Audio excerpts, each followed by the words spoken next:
Médiaté décline toute responsabilité quant aux propos tenus dans cette émission. La spiritualité pour les nuls vous est présentée par la Centrale Coworking d'Amos. En tout cas, c'était vraiment agréable de vous entendre parler du pardon. J'ai beaucoup aimé vos témoignages de la semaine dernière. Ah, vous êtes là? Ben oui, je vous l'ai dit, hein, on continuait à jaser, nous autres, là. Alors, c'est ce qu'on fait. Aujourd'hui, on continue à parler du pardon. Il y a vraiment beaucoup de choses à savoir dans cette étape cruciale. On est en fin de saison, une étape cruciale qui va vous permettre de vous libérer et d'être libre, comme Sophie le mentionnait au dernier épisode. Alors, à tout de suite pour la spiritualité pour les nuls.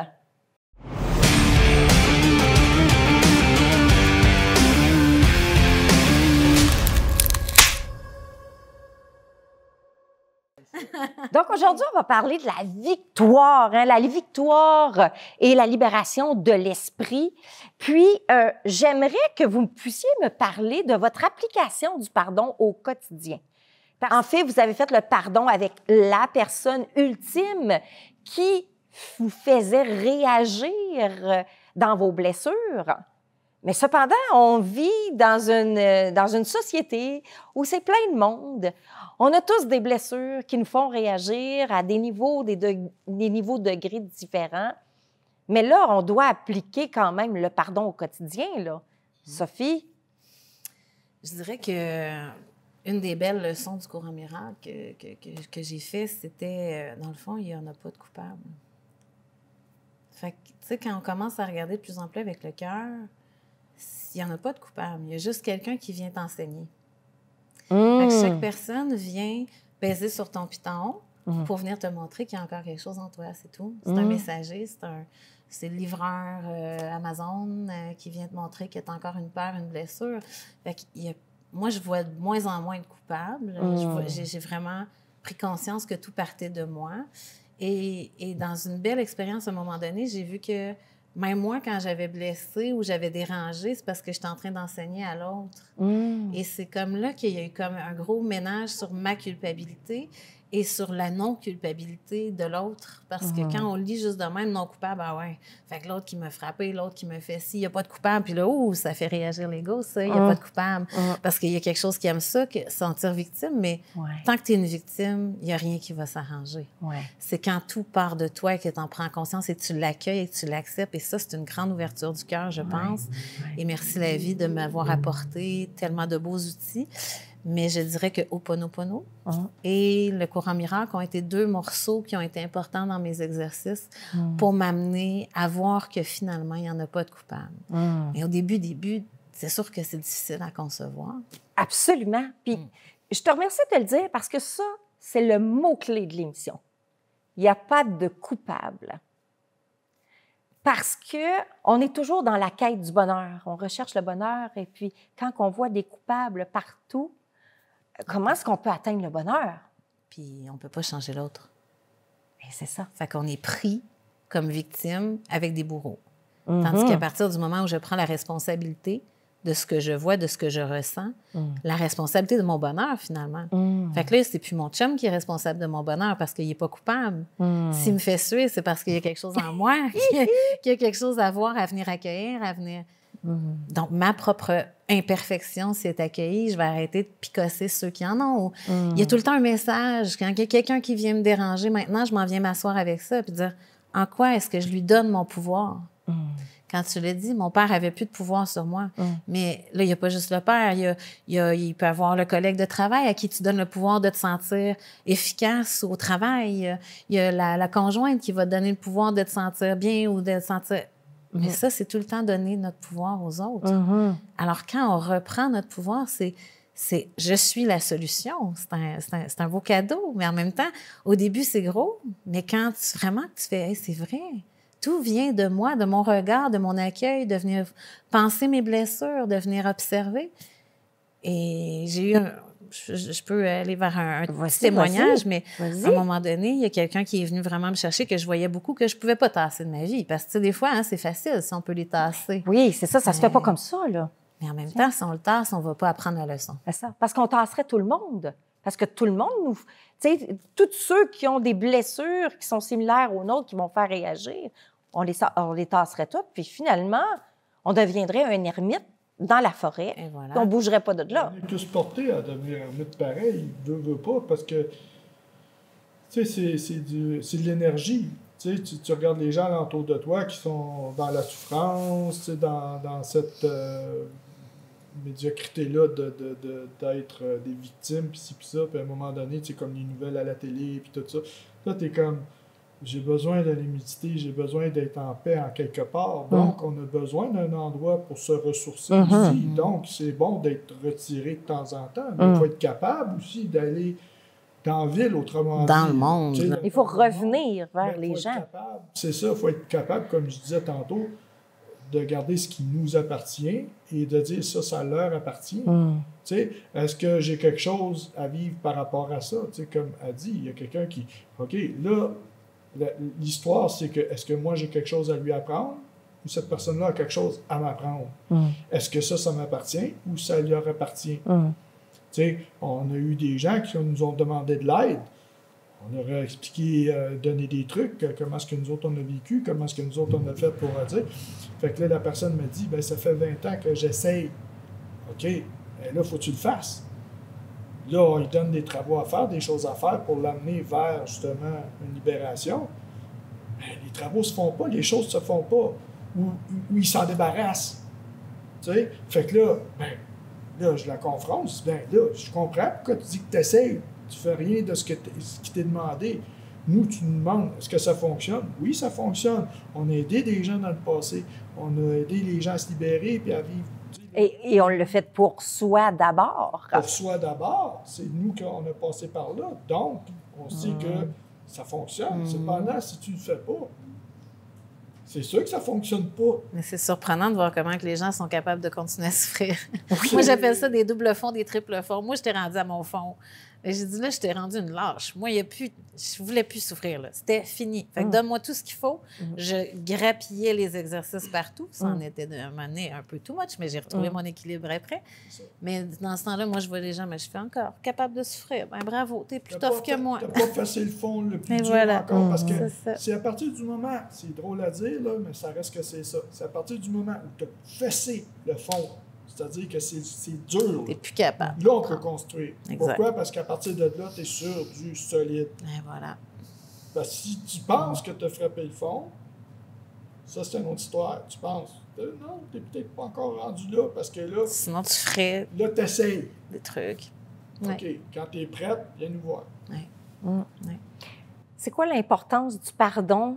Tu sais, on est des humains. On fait des trucs, on essaye de faire... Tu sais, on fait des trucs qui peuvent nous amener à des erreurs, à des choix moins opportuns. On fait des choix qui sont bons, des choix qui nous apprennent. C'est quoi pour vous l'importance de faire ce pardon-là? Est-ce que vous le faites continuellement? C'est-tu un pardon ultime puis c'est fini? J'ai fait mon pardon. Je suis toute correcte, moi, la vie est belle, ça va bien, il n'y a plus personne qui va venir me blesser, qui va venir me rendre dans un conflit. La vie est belle, où on est continuellement en train de cheminer, pardonner à ceux qui nous ont offensés. Hein? Je ne suis pas digne de te recevoir. Ben moi, je dirais que l'importance du pardon, il se fait maintenant au fur et à mesure que quelqu'un... Moi, il n'y en a plus. Ça ne veut plus souffrir. C'est rendu 0-0. Fait que dès qu'il y a quelque chose, juste encore en fin de semaine, quelque chose est venu graffiner, j'étais allée m'asseoir avec, j'étais allée observer ça. Et maintenant, ça se dissout presque en se voyant. Donc là explique-moi. Tu es allée t'asseoir avec la personne? Non. Ou l'émotion. Avec l'émotion? Ah oui. Moi, c'est vraiment rendu, mais comment je me sens? De quoi tu as besoin? C'est les deux questions. Comment je me sens? Ah, je me sens pas accueillie, je me sens pas écoutée. Ah, mais là, on retourne ça. Parce que l'autre est venu me montrer. Alors, est-ce que tu t'écoutes? Est-ce que tu es encore dans une histoire du passé? Ah, là, j'ai vu que c'est une histoire qui revenait. Bon, bien, viens, on va s'asseoir, moi puis mon histoire. Et ça se fait... Dès que j'ai un moment toute seule dans ma tête et que je vois que, oups, il y a une émotion qui n'est pas confortable, je m'en vais m'asseoir avec mon émotion. Qu'est-ce que tu fais avec ton émotion? Est-ce que tu es en écriture, en méditation? Tu lui parles? Je parle. Je peux faire Tu la lui parles? vaisselle ou être en train de ranger OK. du linge. OK. C'est vraiment, ou soit la vie m'emmène un réveil trop tôt le matin ou quelque chose comme ça. Mais dès que je peux, je m'isole un peu avec, finalement. Là, c'est sûr que je ne reste pas dans le monde là, éternellement. Là, je ne suis pas obligée tout de suite de me retirer, mais dès que je peux, je me prends un instant, puis là, je m'en viens observer. Bon, ben voici le ressenti. Ah, ça te ramène à ce ressenti-là. Ah, cette honte-là. Ah, ce rejet-là. Ah, c'est ça qui est venu me montrer. OK. Puis maintenant, dès que je l'ai vu, il est dissous presque Et tout seul. c'est en te posant ces deux questions Ouais, c'est qui magique. fait que l'information arrive. Ouais, ouais. C'est puissant. C'est tout seul, oui. C'était pas comme ça au début, mais... Est-ce à que cette ça, heure, c'est tout dans ma à tête. force de pratiquer? Oui, bien, c'est sûr que le cours en miracle m'amenait une fois par jour pendant 1 an à faire des exercices qui m'a comme mis dans déjà un préparatif de toujours venir prendre au moins un moment par jour. Puis après, bien, ça voulait plus... ça trouvait ça tellement bon de faire mon ménage, de voir la vie changer, de voir les grandes montagnes russes devenir des petites montagnes russes. OK. Alors, ça s'est juste installé. C'est rendu comme ça que ça se vit. Fait que toi, c'est vraiment une libération. Tu es rendu libre. Très. Tu es libre de vivre ta vie sans J'aime trop de hauts et de bas Ouais. qui vient faire mal. Oui, ça fait moins mal. Je peux pas dire que je suis C'est libre ça. à 100 tu sais. Mm. Je suis encore responsable de 3 enfants. J'ai encore ces peurs-là qui virent tout croche des fois, ou des échappées. Mais c'est beaucoup moins épais, c'est ce que je pourrais dire, par-dessus ma coquille. T'as enlevé des c'est pleurs léger. de ton oignon. Oui. OK? Ouais, c'est vraiment plus léger et rapide parce qu'avant, je pouvais rester longtemps dans de la rancœur ou dans de la culpabilité. Maintenant, c'est presque automatique, que ça se voit, que c'est pas confortable, que ça jase avec l'émotion, ça va voir, puis là, c'est fini. Fait que ça reste plus longtemps. Parce qu'il n'y a plus rien. Comment je peux dire ça pour se cacher? Le problème avec la carapace, Ouais. le problème avec les masques, les carapaces, c'est qu'on se ramasse avec une vision comme celle-là. Oui. Carrément comme ça. Puis là, on se pense protégé. Mais il n'y a pas une armure qui n'a pas de point Faible. de fragile. Mm. Toute armure a un point qui est fragile, puis c'est là que ça te ramasse parce que tu ne l'as pas vu venir. Mm. Tandis que quand on vit dans le pardon comme ça, c'est qu'on voit les choses. On n'a plus d'armure, on n'a pas besoin. Parce qu'on les voit, ils sont devant nous. On voit la personne, on voit l'événement se passer, on voit la chose passer.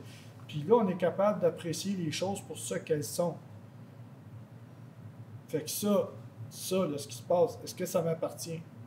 Est-ce qu'il y a quelque chose là-dedans que je peux faire pour changer? Est-ce qu'il y a quelque chose que j'ai d'affaires là-dedans? Non. Ah, OK. Fait que ça ne m'appartient pas. Fait que je suis capable de faire la part des choses. S'il y en a un qui m'emmène quelque chose, je veux que tu m'aides. OK? T'es rendu où? T'es prêt à faire quoi? Est-ce que je dois prendre sur moi? Ça c'est un... Tu sais, un exemple facile, là, il y avait une publicité à un moment donné, il y avait quelqu'un qui se noyait, puis l'autre qui était sur le quai comme ça, puis là, il est là, puis il posait la question, allez-vous le regarder sans rien faire? Ou vous allez essayer de le sauver? La question est la suivante maintenant. C'est est-ce que tu as les capacités de sauver cette personne-là? Est-ce que tu as tous les outils pour sauver cette personne-là sans te mettre en danger, sans te mettre en péril ou quoi que ce soit? Tu sais, cette personne-là a sauté là. Pourquoi? Est-ce que c'est un accident, c'est un incident ou elle a sauté de façon volontaire puis tout ça? Tu sais, il y a un paquet d'affaires qui rentrent en ligne de compte. Parce que là, si tu sautes pour aller la sauver, tu risques ta vie.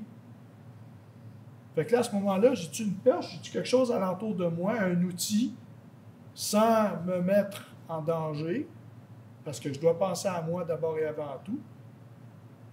Tu sais, c'est comme arriver, puis on disait Mère Teresa. Ben, Mère Teresa, c'est la même affaire. C'est qu'elle allait manger avant de donner à manger aux autres. Elle prenait soin d'elle, s'assurer qu'elle était en santé pour être capable de rendre les autres en santé, puis tout ça. C'est ça, Mère Teresa. C'est pas quelqu'un qui donnait sans compter, qui a pas assez dépend. OK? Fait qu'avant d'arriver, puis de donner, puis de faire ces choses-là, il faut que tu sois capable d'être dans un corps sain, un esprit sain, puis être plein. Pour être capable de le dégager, puis c'est ça que tu vas attirer. Fait que les vides, là, puis les tireux, là, puis tout ça, les sangsues, là, les vampires, on les voit arriver. On les voit venir tout de suite. Ils ne sont pas habillés en démons, là. Bien souvent, ils sont habillés en blanc, puis tout ça. Puis là, non, je te vois venir. Tu sais, c'est ça, je te dis, on est capable. C'est pas un jugement, parce qu'un jugement, c'est basé sur du ressenti. C'est des sentiments. Une constatation, c'est dire que, bon, le papier mouchoir qui est là, il est blanc. C'est une constatation, c'est ça qu'on a appris qu'il est blanc, puis tu sais, c'est blanc. Ça, c'est une constatation. Et là, on est beaucoup plus dans une constatation que dans un jugement. On voit la personne arriver, on voit tout le comportement, on voit les signes qui sont clairs que cette personne-là, en ce moment, ou ce personnage-là, est en train de vouloir nous tirer du jus, vouloir nous mettre dans le pétrin, vouloir nous mettre... Fait que là, il y a un prêt à payer. Est-ce que tu es prêt à payer ce prix-là pour essayer de sauver cette personne-là? Puis ça ne veut pas dire non plus que tu vas être capable de la sauver. Fait que c'est beaucoup plus facile d'éviter des situations dommageables quand tu as vécu ça. Pourquoi? Parce que tu vois clair. Parce que tu n'es plus dans le jugement. Le jugement, c'est la carapace, c'est l'ego qui embarque, puis tu sais, toute cette affaire-là. Fait que tu vois les choses comme elles sont, parce que là, le voile de tes yeux a été enlevé après le pardon. J'aimerais qu'on parle de réconciliation, en fait, du processus de reconstruction. Est-ce que vous avez passé par là? Est-ce que tu as passé par là? Oui, de façon très étalée, je dirais sur les 8 ans, je crois, bien, même depuis la naissance, mais à l'ouverture spirituelle jusqu'à maintenant, tous les morceaux se sont placés. Donc, une réconciliation, surtout, mais c'est devenir s'aimer, se reconnaître, là, à travers le pardon, parce qu'on va se pardonner nos perceptions, nos jugements, et on va se pardonner de s'être cru une victime. On va s'être pardonné d'avoir donné notre pouvoir. Et là, bien, ce que ça amène, c'est une grande reconnaissance, pour ma part, en tout cas. J'ai demandé, même, parce que, tu sais, quand on parlait tantôt, avant qu'il soit arrivé tout ce monde-là, que des fois, c'est plus gros qu'on pourrait, un pardon difficile ou qu'on a l'impression qu'on n'y arrivera pas tout seul. Mais moi, j'ai depuis les débuts de l'ouverture que j'ai senti que je n'étais pas toute seule. Fait que je demande l'aide. Quand je vois quelque chose que je ne comprends pas, mais que je vois que c'est ça la solution, je demande. Fait que j'ai demandé l'aide de me reconnaître pour pouvoir être vraiment dans mon pouvoir, d'être en amour avec moi, là, mais dans toutes les facettes, là, en étant réaliste. Là. Moi, je ne suis pas la reine de la patience, puis les gens qui me connaissent le savent, puis je suis rendue que je la trouve drôle, Sophie, dans ses impatiences ou dans ses irritabilités. J'aime tous les côtés. Là. J'aime pas juste quand elle est fine, quand elle est bonne. J'apprends à aimer, puis je l'apprends encore parce que c'est plus difficile de se pardonner dans nos colères, dans des fois nos jugements qui arrivent encore, tout ça. Mais il y a une reconnaissance qui est venue et c'était un merci de cette grande intelligence-là qui est montée en méditation, parce que ça m'arrive quand même de méditer. et c'était l'univers qui me disait merci d'exister, tout simplement. Et c'était pas à condition que, là. C'était pas juste quand t'es fine, c'était pas juste quand t'es patiente. Non, c'était merci d'exister. Là. Fait que c'était l'entièreté de ce que tu es. Là. Bien, c'est correct, c'est parfait. Et là, vas-y, là, marche confiante que c'est parfait. Même quand t'es impatiente, même quand t'as une colère. Et depuis, ben, il y a quelque chose de beaucoup plus libre et léger. Je dirais que c'est ça que les gens ont de la difficulté à comprendre, c'est que tout est parfait. Et eux. Oui. Et surtout, nous. Tu sais, puis c'est pas évident pour eux autres d'accepter ça. Tu sais, il y en a, c'est épouvantable. Là. Non, tout est parfait. Tu sais, puis quand tu comprends ça, quand tu acceptes ça, c'est comme, OK, puis là, tu t'aperçois que chacun est venu jouer son rôle ici. Chacun est venu jouer le rôle comme il voulait. L'homme a choisi d'être homosexuel, l'homme a choisi d'être une femme, l'homme a choisi d'être un homme, l'homme a choisi, ou tu as choisi d'être, je sais pas moi, un chinois, un japonais, tu sais, là, comment je peux dire ça?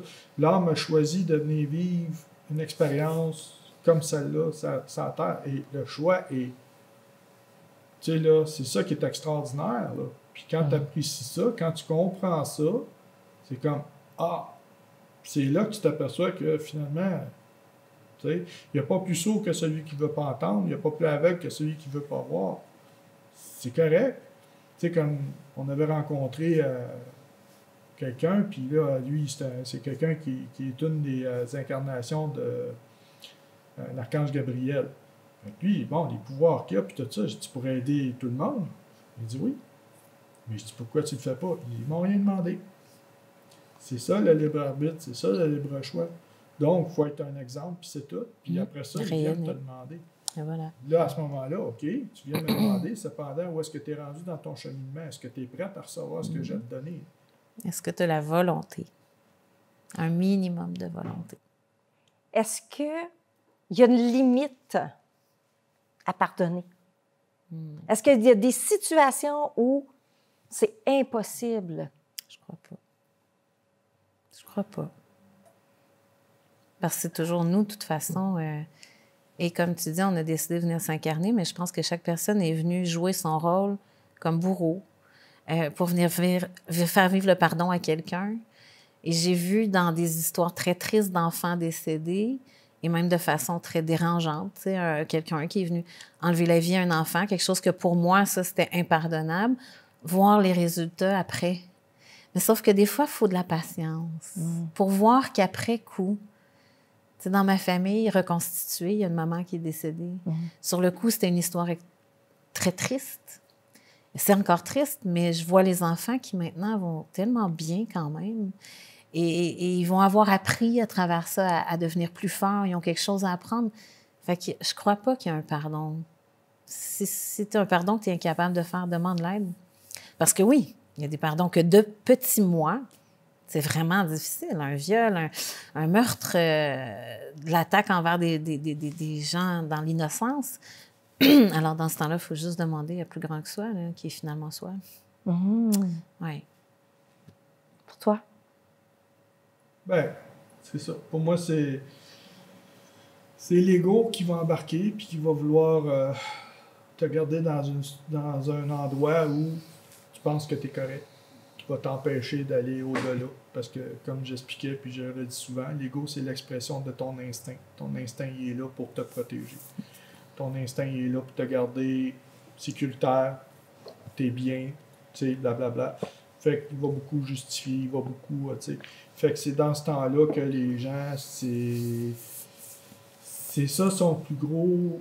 C'est ton protecteur, puis en même temps, c'est ton pire ennemi. Parce que il va t'empêcher, justement, de... Puis c'est à toi de le reconnaître, puis c'est à toi de l'identifier, puis de dire... Assieds-toi sur ton steak, là, j'ai quelque chose à vivre avec ça. Puis c'est ça qui pour tous les humains, c'est ce qu'il y a de, je dirais, de plus difficile. On cherche l'approbation énormément autour de nous. Tu sais, regarde, on peut juste prendre dans le temps, quand les Lada ont sorti, bon, l'autre qui achète la Lada, il avait payé ça 3 000 à 4 000. Regarde ça, le char. Et il cherchait l'approbation de tout le monde, que c'était une bonne voiture. 2 ans après, c'était une poubelle, mais quand il l'a acheté, tu comprends ce que je veux dire? Fait que les gens recherchent beaucoup ce genre de choses-là, puis les égos font partie de ça. C'est là que, tu sais, ils vont chercher à se tenir avec des groupes de gens qui vont leur ressembler au niveau des blessures, au niveau de ce qu'ils vivent, puis se réconforter là-dedans. Fait que, cependant, c'est ça qu'ils ont envie. Parce que moi, je suis qui pour dire t'amélioreras pas ton sort à te tenir là. Tu sais, il y a ça à vivre. Comme tu disais, les enfants, quand un enfant décède ou qu'un enfant a vécu toutes sortes de blablabla, c'est pas juste cet homme-là a décidé de se sacrifier pour faire vivre quelque chose alentour de lui. C'est ça. Les adultes, les parents, puis tout, qui sont alentour de cet enfant-là, qu'est-ce qu'ils vivent par rapport à ce qui est en train de se passer là. Ça, c'est une expérience de vie aussi, qui n'est pas facile. Je suis d'accord. Cependant, ça reste que c'est ça. Cet homme-là a décidé de venir se sacrifier pour ça, pour faire vivre cette expérience-là. Avez-vous des conseils à donner suite à une personne qui nous a blessés? Comment est-ce qu'on pourrait travailler pour se dire, j'aimerais ça, moi, ça me fait réagir dans mes blessures. Qu'est-ce que je peux faire dans les étapes pour pouvoir le remercier? Il est venu t'apprendre. Maintenant, à chaque fois que quelqu'un me dérange, je le remercie. Merci, je t'aime. Tu sais, Ho'oponopono, c'est pardon, désolé, merci, je t'aime. Tu lui dis non, à la personne? À moi. À toi. Mais de moi à lui. OK. Déjà, Dans ça change l'énergie. l'énergie. Tu sais. OK. Merci d'être venu m'apprendre, je t'aime. Puis après, on laisse aller. Ce qui est venu t'apprendre, si tu fais ça, en tout cas pour mon expérience, ça ouvre le cœur. Tu n'es plus dans l'attaque, tu n'es plus dans la résistance. Merci, je t'aime, c'est dire oui à ce qui arrive. Là. C'est un oui d'amour. Alors là, merci, je t'aime, tu es venu m'enseigner quelque chose. OK. Et là, on laisse aller parce que là, le cœur, en étant ouvert, un moment donné, pouf, une bulle dans le 7-Up qui monte. Puis là, tu vois qu'est-ce qui est venu te faire vivre. Mais si tu es encore dans l'attaque ou dans la recherche de solutions par toi-même, tu es là. Et de là, ça va trouver des solutions limitées à ça. Ah Si oui. tu descends ça, là, ça va comprendre, ça va voir, mais la patience. Fait que merci, je t'aime. Merci, tu m'apportes un cadeau, là. Et je t'aime. Hyper désarmant pour les autres. C'est comme de réagir, d'avoir cette réaction-là face à ces situations-là. C'est très désarmant pour les autres. Parce que tu n'amènes pas d'eau moulée.